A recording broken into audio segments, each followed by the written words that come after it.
नगराध्यक्ष पदाचा उमेदवार विजयी झालाय, काय पहिली प्रतिक्रिया? नगराध्यक्षाचा उमेदवार विजयी झाला. नगरसेवक बी खूप काही निवडून आलेले. हे केवळ बाळासाहेबांच्या आशीर्वादानं, शिवसैनिकाच्या मतदाराच्या आशीर्वादानं, एकनाथ शिंदे साहेबांच्या आशीर्वादानं, श्रीकांत शिंदे साहेबांच्या सगळ्याच्या सहकार्यानं हे पैठण नगर परिषदेवर हा एक हाती भागवा फडकलेला.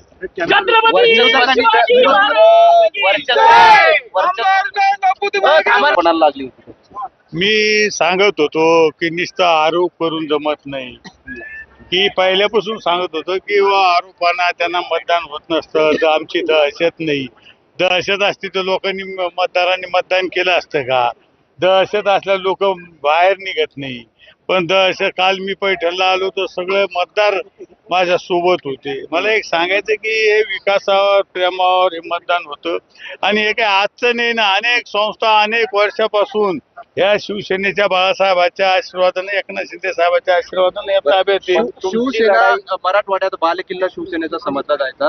दोन शिवसेना सुरुवातीपासूनच आम्ही सांगितलं होतं की महायुतीच्या उमेदवार पद्मश्री बाजीराव धर्माधिकारी ह्या निवडून येतील आणि चांगल्या मताने निवडून येतील. पण आज तर पुन्हा एकदा परळीनं महायुतीला ऐतिहासिक विजय दिला, राष्ट्रवादी काँग्रेस पार्टीला